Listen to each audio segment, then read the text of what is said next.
Good morning friends. Article 111 देखते हैं क्या बोला गया है। आर्टिकल 111 में असेंट टू बिल।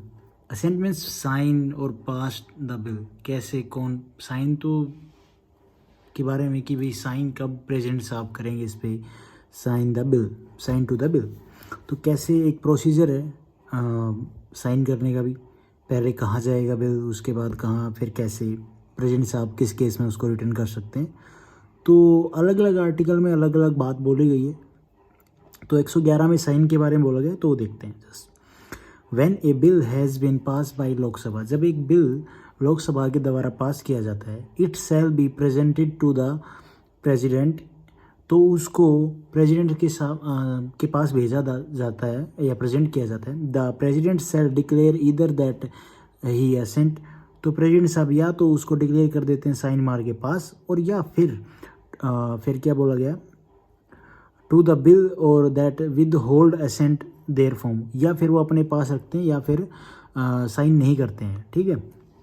उसके बाद इसमें क्या बोला गया है, provided that the president may as soon as possible after the presentation to him of a bill for assent return the bill if it is not a money bill to the house with a message of requesting that they will reconsider the bill।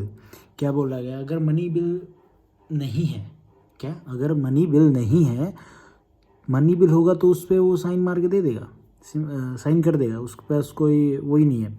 लेकिन अगर money bill नहीं है, if it is not money bill, then उसको reconsideration के लिए president साहब उसको दोनों हाउस में, मतलब जिस भी हाउस से इंट्रोड्यूस हुआ है उसमें वो भेज सकते हैं कि आप इसको रिकन्सिडर करिए एक बार, इसमें जो गलतियाँ वो सजेशन देंगे कि भाई आप एक बार इसको दोबारा देख लीजिए, तो वो वहाँ पे हाउस में चला जाएगा। Specified provision thereof in particular will consider the desirability of introducing any such amendment as he may recommend in his message, या फिर वही बात जो वो अपने जो बिल वापस रिकन्सिडरेशन के लिए भेजेंगे, तो उसमें वो क्या रिकमेंड करते हैं कि आप ये चीज़ देख लीजिए किसके बारे में।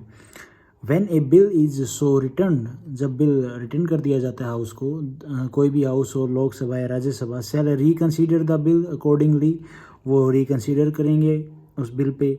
If the bill is pass again by the house, तो दोनों हाउस के बाद और रिकन्सिडर करने के बाद भी वो दोनों हाउस में पास होके प्रेसिडेंट साहब के पास जाता है, विद आउट अमेंडमेंट या अमेंडमेंट प्रेजेंट विद और without amendment, then the present to president for sign या असेंट, तो प्रेसिडेंट साहब के सामने साइन के लिए दोबारा भेजा जाता है। तो प्रेसिडेंट साहब is bound for the sign और assent. The president shall not withhold assent therefrom, या फिर प्रेसिडेंट साहब उसको साइन मतलब होल्ड नहीं कर सकते उसको, बिल को, उनको साइन करना ही पड़ेगा। तो ये मेन पॉइंट थे जो इसमें 111 आर्टिकल में बोला गया। मेन के पॉइंट क्या क्या, रिजल्ट क्या है, कंक्लूजन क्या निकला, प्रेसिडेंट साहब को साइन कब करना ही पड़ेगा बिल पे। अगर वो मनी बिल है तो उनको साइन करना पड़ता है, वो रिकन्सिडरेशन के लिए नहीं भेजा जाता। और अगर मनी बिल नहीं है तो वो अपने जिस भी उन पे वो रिकन्सिडरेशन के लिए दोनों हाउस में या किसी भी हाउस से वो इंट्रोड्यूस होगा उसमें भेज सकते हैं कि आप इसको रिकन्सिडर करिए एक बार और फिर मेरे पास दोबारा भेजिए। और उनके पास दोबारा जब वो दोनों हाउस उसको रिकन्सिडर करने के बाद, दोनों हाउस में पास होने के बाद, वो अगर प्रेसिडेंट साहब के पास दोबारा जाता है तो वो बाउंड है साइन करने के लिए। तो यही बोला गया 111 आर्टिकल में। Thank you for watching this video. Have a nice day guys.